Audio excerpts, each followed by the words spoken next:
फलक से चांद उतरेगा और तारे भी मुस्कुराएंगे, फलक से चांद उतरेगा और तारे भी मुस्कुराएंगे, और हमें खुशी तब सबसे ज्यादा होगी जब आप हमारी बर्थडे पार्टी में आएंगे। कुछ ऐसी ही चंद लाइनें दोस्तों यूज की जाती हैं जब किसी को हम कोई इनविटेशन दे रहे होते हैं, और उस इनविटेशन को अट्रैक्ट बनाने के लिए ऐसी कुछ लाइनें यूज की जाती हैं। ऐसे हम कह सकते हैं कि कॉरेस्पॉन्डेंस में हम कई बार बेहतर बनाने के लिए ऐसी लाइनों को यूज करते हैं। तो आज हम एक स्टेप और आगे जाकर के ई कॉरेस्पॉन्डेंस से रिलेटेड मुद्दों पर यहां बात करेंगे। तो स्वागत है दोस्तों आपके अपने पसंदीदा channel CS Preeti Singh classes में। आज हम डिफरेंट एस्पेक्ट्स को समझेंगे, कहीं ना कहीं कॉरेस्पॉन्डेंस की बात करेंगे, ई कॉरेस्पॉन्डेंस की बात करेंगे।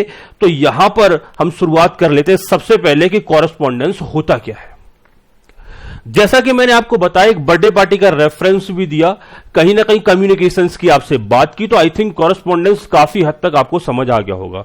मुझे अपने बर्थडे पार्टी में आपको बुलाना है, तो या तो मैं फेस टू फेस आपको कम्युनिकेट करूंगा, रिक्वेस्ट करूंगा आपसे जाकर के कि आपको मेरे यहां पर मेरे बर्थडे पार्टी में जरूर आना है, या मेरे पास एक और तरीका होगा, मैं आपको चिट्ठियां लिखूंगा, मैं आपको इनविटेशन कार्ड भिजवाऊंगा, मैं आपको मैसेज करूंगा, मैं आपको व्हाट्सएप करूंगा। ये भी मेरे डिफरेंट टाइप ऑफ कॉरेस्पॉन्डेंस हो सकते थे। जब मैं आपको चिट्ठियां लिख रहा हूं, जब मैं आपको लेटर पहुंचा रहा हूं, जब मैं आपको कार्ड पहुंचा रहा हूं, तो वो मेरे कॉरेस्पॉन्डेंस बोले जा सकते हैं। लेकिन जब वही सारे कॉरेस्पॉन्डेंस या उनका ही थोड़ा सा बदला हुआ रूप इलेक्ट्रॉनिक फॉर्मेट में आपके पास पहुंच रहा है, तो वो ई कॉरेस्पॉन्डेंस की कैटेगरी में आना चाहिए। टॉपिक का नाम है हमारा कंसेप्ट्स ऑफ ई कॉरेस्पॉन्डेंस। लेकिन ई कॉरेस्पॉन्डेंस में से कनेक्टेड बहुत सारे डिफरेंट एस्पेक्ट को इस चैप्टर में हम पढ़ने वाले हैं, और उनसे रिलेटेड क्वेश्चंस आपके एग्जाम में पूछे जा सकते हैं। हमारे काफी हद तक आईटी रिलेटेड कंसेप्ट यहां पर बहुत स्ट्रांग हो जाएंगे जब हम इस चैप्टर को सीख जाएंगे। और इंस्टीट्यूट का ऑब्जेक्टिव भी समझो बच्चों, इंस्टीट्यूट ने जो ई कॉरेस्पॉन्डेंस आपके सिलेबस में इंट्रोड्यूस किया, इसके पीछे पर्पस बहुत बड़ा है कि कंपनी सेक्रेटरी एक बिजनेस फैसिलिटेटर होता है, और उस बिजनेस फैसिलिटेटर को बहुत सारे डिफरेंट पर्सन्स के साथ में कम्युनिकेशन करने होते हैं। तो उसके कम्युनिकेशन इतने जबरदस्त, उसके स्ट्रांग होने चाहिए कि जब भी वो किसी से कम्युनिकेशन करे तो सामने वाले पार्टी के साथ जो किया गया कम्युनिकेशन है, उसका जो पर्पस था वो 100% फुलफिल हो पाए। तो हमारी ड्यूटी बनती है कि हम उन्हीं सारे कॉरेस्पॉन्डेंस को एक बेहतर तरीके से यहां पर सीखने का प्रयास करें। क्या दोस्तों आप इन सारे टॉपिक्स पर मास्टरी बनाने का प्रयास करेंगे? आप मेरा साथ देंगे कि हम सब मिलकर के, क्योंकि मैं अकेला आपको नहीं सिखा सकता, आप बड़े ध्यान से कंसंट्रेशन के साथ बिना सोए हुए सीखोगे तो इन कंसेप्ट्स को हम बहुत ही डिटेल में डेप्थ में सीख सकते हैं। मेरे अकेले के करने से आप कुछ नहीं होगा। मैं आपको कंसेप्ट डिलीवर करने का प्रयास कर रहा हूं, लेकिन आपको उतने ही एफर्ट्स के साथ उसे सीखने का, समझने का प्रयास करना है। और एक बात अपने माइंड में जरूर रखनी है कि ये हमारे बहुत काम आने वाला टॉपिक है, और आगे जाके कहीं ना कहीं ऐसे कॉरेस्पॉन्डेंस की हमें जरूरत पड़ेगी। तो दो फायदे आपने सुना होगा, एक तीर से दो शिकार। दो फायदे, एक तो एग्जामिनेशन में मार्क्स ज्यादा आएंगे, दूसरा हमारे कॉरेस्पॉन्डेंस बेहतर हो जाएंगे, उनके बेसिक्स हमारे स्ट्रांग हो जाएंगे। तो इंट्रोडक्शन ऑफ ई कॉरेस्पॉन्डेंस की बात करते टाइम पर यह जानना जरूरी है कि आज के टाइम में ई कॉरेस्पॉन्डेंस हमारे लिए जरूरी है। क्या ई कॉरेस्पॉन्डेंस के थ्रू हमको कंसेप्ट्स को सीखना पड़ेगा? तो आज मैं आपसे बात कर रहा हूं टुडे सिनेरियो के बारे में, 21st सेंचुरी के बारे में। 21st सेंचुरी में हम सभी जानते हैं कि हमारी जो नीड है, हमारी जो वर्किंग स्टाइल है, जो हमारी रिक्वायरमेंट है, हमारा 24/7 अगर हम बात करें, यानी 24 घंटे इंटरनेट की अवेलेबिलिटी रहती है हमारे पास। हम इंटरनेट का टाइम पर यूज करते रहते हैं, और कई बार तो उसकी नीड भी होती, जरूरत भी होती है। एक होता है यूज, एक होता है नीड। हम बात कर रहे हैं इंटरनेट को यूज कर रहे हैं, साथ ही साथ में वो टाइम पर हमें कई बार जरूरत भी होती है। मोस्ट ऑफ द टाइम पर हमें कोई मैसेज करना है, तो इंटरनेट का कहीं ना कहीं यहां पर नीड अवेलेबल होगा। बिना इंटरनेट के हम वहां पर मैसेज नहीं कर सकते। तो हमने यहां पर मेंशन किया today in 21st century globalised world. Globalised world मतलब सारे संसार की बात करने का प्रयास कर रहे हैं हम यहां पर। The uses and need and working style of the society different हो चुकी है। पहले जो मैनुअल कम्युनिकेशन, मैनुअल कॉरेस्पॉन्डेंस होता था, आज के टाइम में वही कॉरेस्पॉन्डेंस ई कॉरेस्पॉन्डेंस में कन्वर्ट हो चुका है। पहले जो हम चिट्ठियां लिखते थे, आज वो कहीं ना कहीं व्हाट्सएप मैसेज या टेक्स्ट मैसेज बन चुके हैं। आज हमको चिट्ठियां लिखने की जरूरत नहीं पड़ती। तो today in 21st century need change हुई है, यूजेज चेंज हुए, वर्किंग स्टाइल चेंज हो गया है। सर किस बात का वर्किंग स्टाइल चेंज हो गया है? हमने बात किया सोसाइटी का, ये सारा का सारा वर्किंग स्टाइल, सोसाइटी के काम करने का तौर तरीका चेंज हो गया है। और इसी कहीं ना कहीं चेंज सिनेरियो की वजह से रिक्वायरमेंट है। किस बात की रिक्वायरमेंट है? Require 24 hour availability of internet, क्योंकि ये जो इलेक्ट्रॉनिक वे हम यूज कर रहे हैं उसके लिए बिना इंटरनेट टेक्नोलॉजी के हम कहीं ना कहीं ये सारी एस्पेक्ट को हम इन सारी वर्किंग को एग्जीक्यूट नहीं कर सकते। मैं आपको ई कॉरेस्पॉन्डेंस ही सिखाने वाला हूं, लेकिन ई कॉरेस्पॉन्डेंस की बात करेंगे तो ई कॉरेस्पॉन्डेंस से रिलेटेड सिनेरियो या उससे रिलेटेड इंट्रोडक्शन पर हम बात करने वाले कि आज का वर्किंग स्टाइल बदला तो इंटरनेट का हमारा काफी हद तक कहीं ना कहीं अवेलेबिलिटी को रिक्वायर्ड या फील किया जाने लगा कि ये ईच एंड एवरी टाइम पर हमारे पास अवेलेबल होना चाहिए या रिक्वायर्ड होना चाहिए। चाहे एक प्रोफेशनल हो, चाहे एक नॉन प्रोफेशनल हो, चाहे कोई एक्सपर्ट हो, चाहे कोई स्टूडेंट हो, हर एक पर्सन अपनी डेली लाइफ में डे टू डे कहीं ना कहीं इंटरनेट की तरफ मूव कर रहा है। अगली लाइन में हमने कुछ ऐसा ही मेंशन किया गया है, that means professional, non professional, expert और student, we are turning more and more to the internet in our daily life, क्योंकि हमारे कुछ ना कुछ इंटरनेट से कनेक्टेड जो एस्पेक्ट हैं वो कहीं ना कहीं चेंज हुए हैं। हम नॉर्मल कॉरेस्पॉन्डेंस से ई कॉरेस्पॉन्डेंस पर मूव हुए हैं। आज हम कोई नॉर्मल कॉरेस्पॉन्डेंस नहीं करते, अपनी फीलिंग्स को लेटर्स के थ्रू शेयर नहीं करते, अपनी फीलिंग्स को कार्ड्स के थ्रू शेयर नहीं करते, अपनी फीलिंग्स को electronic letters, text message, WhatsApp messages और कहीं ना कहीं डिफरेंट टाइप के वर्चुअल पिक्चर्स के थ्रू हम कहीं ना कहीं शेयर करने का प्रयास करते हैं। तो इंटरनेट का रिक्वायरमेंट भी हर एक पर्सन की लाइफ में बदलता जा रहा है। हमने बात की जब हम बात करते हैं टुडे सिनेरियो में, चाहे हम कोई एजुकेशनल ओपनिंग अब्रॉड में फाइंड आउट करना चाहें, चाहे कोई किसी स्कूल्स की मेरिट लिस्ट को देखना चाहें, चाहे किसी रिजल्ट को देखना चाहें, चाहे कोई बैंकिंग वर्क करना चाहें, या हम कोई मटेरियल फाइंड आउट करना चाहें रिसर्च के लिए, चाहे हमने अपने बिजनेस के लिए कोई मेल करना है, इंटरनेट ही एक ऐसा प्लेस है जहां पर जाकर के इंटरनेट के थ्रू ही हम वो सारी एक्टिविटीज को कर पाते हैं। तो अगर मैं ई कॉरेस्पॉन्डेंस की बात करता हूं तो कहीं ना कहीं उसमें इंटरनेट का एक बहुत बड़ा रोल रहेगा। साथ ही साथ हमने आज के टाइम बात किया कि हम डिफरेंट टाइप की एक्टिविटी इंटरनेट के थ्रू कर रहे हैं। उन्हीं एक्टिविटीज के हम यहां पर मेंशन कर सकते हैं, चाहे वो एजुकेशनल ओपनिंग है, चाहे बैंकिंग ऑपरेशन है, रिसर्च मटेरियल है, या कॉर्पोरेट ईमेल करें, या फिर हम बात करें इन सारी एक्टिविटीज को करने के लिए एक मोस्ट इंपोर्टेंट प्लेसेस की जरूरत पड़ती है, दैट मींस इंटरनेट की जरूरत पड़ती है। अगले मुद्दे पर हम बात करेंगे ocean of knowledge WWW called world wide web. Exam के लिए मोस्ट इंपोर्टेंट टिक कर लीजिए, इसे मोस्ट इंपोर्टेंट टिक कर लीजिए। एग्जामिनेशन में क्वेश्चन बन सकता है। यहां पर पहले 3 पॉइंट्स हमारे कहीं ना कहीं बैकग्राउंड बना रहे थे, वहां से शायद एग्जामिनेशन क्वेश्चन आपका उतना ज्यादा फाइंड आउट नहीं हो सकता, ठीक बात है। लेकिन अगर हम बात करें WWW स्टैंड फॉर, ऐसे करके एक एग्जामिनेशन क्वेश्चन आपके सामने बन सकता है। तो वहां पर ऑप्शन में वर्ल्ड वाइड वेब आपने क्या करना है, टिक करना है। ये यहां पर इसे आप इंपोर्टेंट टिक कर लीजिए 1 मार्क्स में। दूसरा, ये वर्ल्ड वाइड वेब होता क्या है, हालांकि हम इस पर सेपरेट डिटेल्ड डिस्कशन करने वाले हैं, लेकिन ब्रीफली आप समझने का प्रयास करो। इंटरनेट एक ब्रॉडर टर्म है, इंटरनेट एक ब्रॉडर टर्म है, ब्रॉडर एस्पेक्ट है। इसमें ईच एंड एवरीथिंग कहीं ना कहीं शामिल हो जाता है, चाहे वो नेटवर्क हो, चाहे वो केबलिंग हो, चाहे वो वेरियस कंपोनेंट हो, आपका सिस्टम, मेरा सिस्टम, जो आपस में एक दूसरे से जुड़े हुए हैं।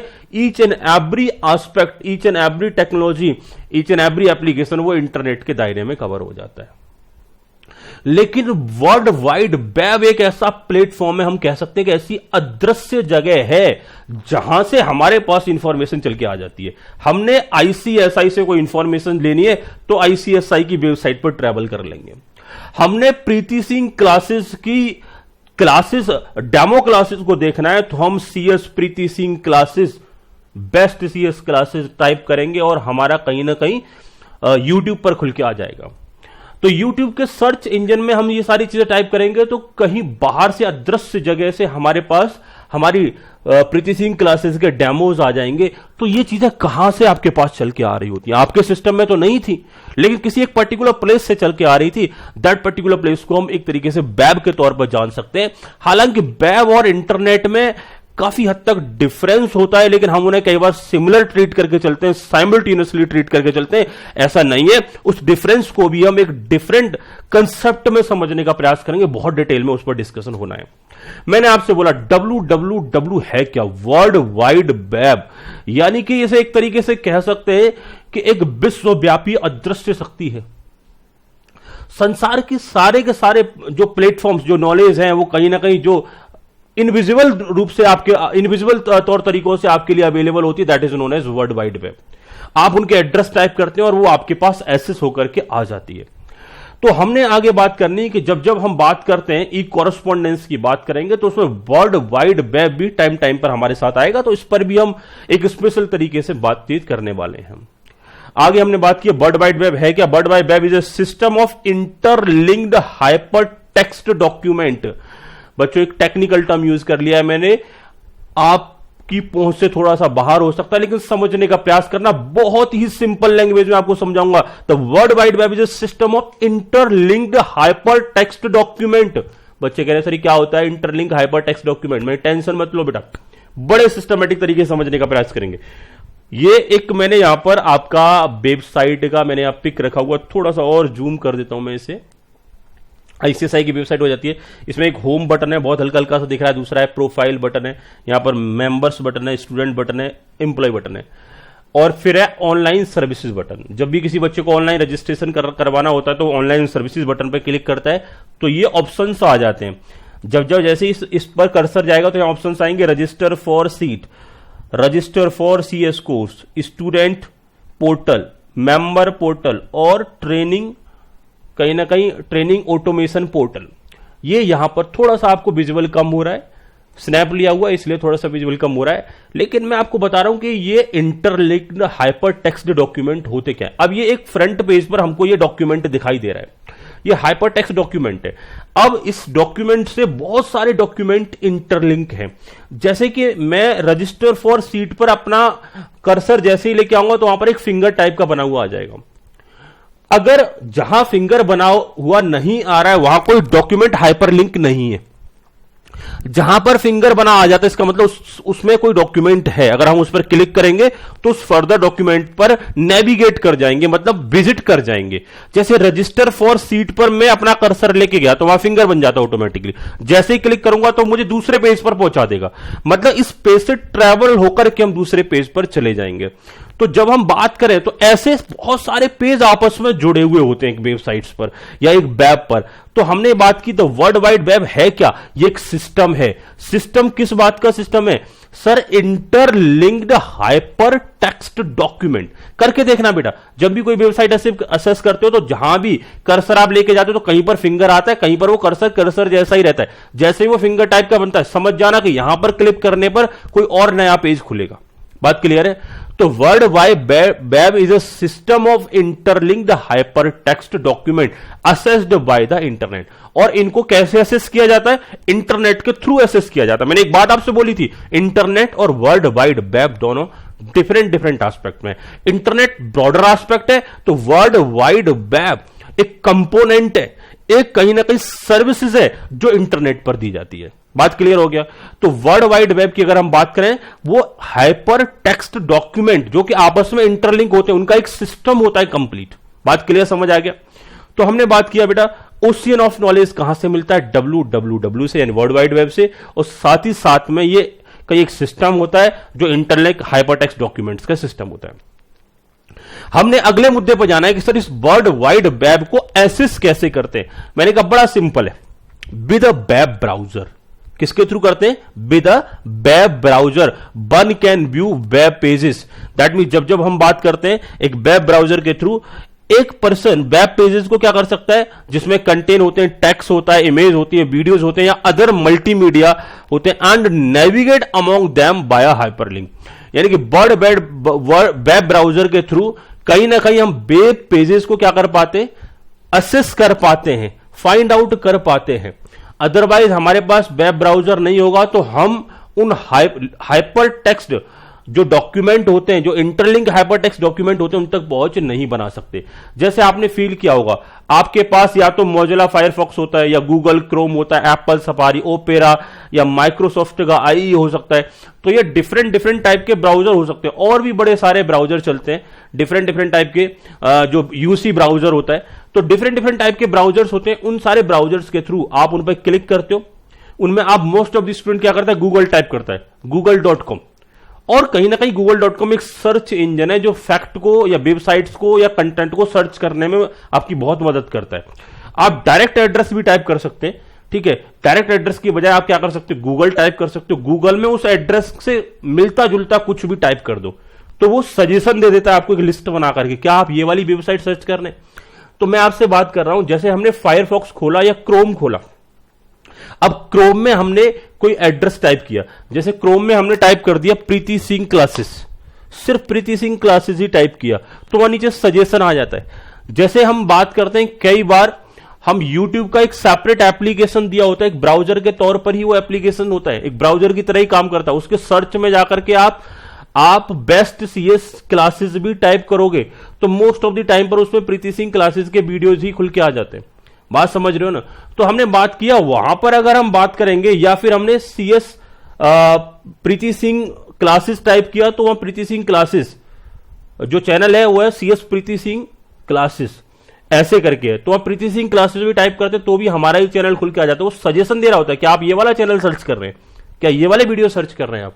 तो वेब ब्राउजर क्या करता है, कहीं ना कहीं उन पेजेस को आपके सामने प्रेजेंट कर रहा होता है। और उन पेजेस में क्या क्या हो सकता है, टेक्स्ट भी हो सकता है, और इमेजेस भी हो सकते हैं, वीडियोस भी हो सकते हैं, और अदर मल्टीमीडिया एस्पेक्ट हो सकते हैं। Navigating among them by hyperlink, और हम उनमें हाइपरलिंक्स के थ्रू ही क्या कर रहे होते हैं, नेविगेट कर रहे होते हैं। जैसे प्रीति सिंह क्लासेस का पेज खुला तो उसमें होम पेज पर जा सकते हैं, वहां साथ ही साथ में प्लेलिस्ट पेज पर जा सकते हैं, ऑल वीडियोस पेज पर जा सकते हैं, यस या नो। देन आफ्टर वहां क्लासेस दिखेंगे तो उसमें से किसी पर्टिकुलर क्लासेस पर क्लिक कर सकते हैं, वो वीडियो चलना स्टार्ट हो जाता है। तो मैंने आपसे बात किया, वेब ब्राउजर कहीं ना कहीं इन वेब पेजेस को ही एक्सेस करने का काम करता है। तो वेब ब्राउजर के कुछ आपको यहां पर पिक दिख रहे हैं बेटा, इस टाइप के हमारे वेब ब्राउजर्स होते हैं। कहीं ना कहीं ब्राउजर क्या काम करता है, हमारे कंटेंट को ब्राउज करने का काम करता है, कंटेंट को फाइंड आउट करने का काम करता है। ब्राउजर की मदद से हम वेब पेजेस को एक्सेस कर पाते हैं, एक एप्लीकेशन होता है, ठीक बात है। आगे हम बात करेंगे, नेक्स्ट हम पॉइंट की बात करेंगे, हमारी वेबसाइट होगी, इससे रिलेटेड कुछ मुद्दों पर इसे हम काम में ले चुके हैं। अगले एस्पेक्ट पे चलते हैं बच्चों। Many people use term internet and world wide web interchangeably. मैंने आपसे क्या बोला, कुछ पर्सन इसे एक ही समझ के चलते हैं, बट रियलिटी में ऐसा है नहीं। But in fact these two terms are not synonyms, यानी कि ये सिनोनिम्स नहीं है, दोनों में ह्यूज डिफरेंस है। आगे हम बात करेंगे, internet and the web are two separate but related thing. ये सेपरेट जरूर है, लेकिन दोनों एक दूसरे से रिलेटेड है, एक दूसरे से कहीं ना कहीं कनेक्टेड है। आगे हमने बात की, the internet is a global network of network, while the web also referred formally as the world wide web is collection of the information which is accessed by the internet. हमने बोला एक internet global network है, तो कहीं ना कहीं web एक collection of information है जो वर्चुअली प्रेजेंट होता है और जिसे हम इंटरनेट के थ्रू एसेस कर सकते हैं। आगे हम बात करें, another way to look at this difference, the internet is infrastructure while the web is a service.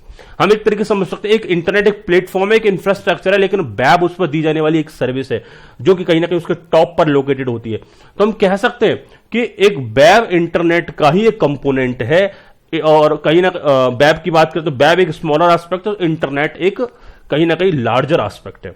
बात क्लियर है। तो अगले मुद्दे पर चलते हैं बेटा। अगले मुद्दे की हम बात करते हैं, that is what is web.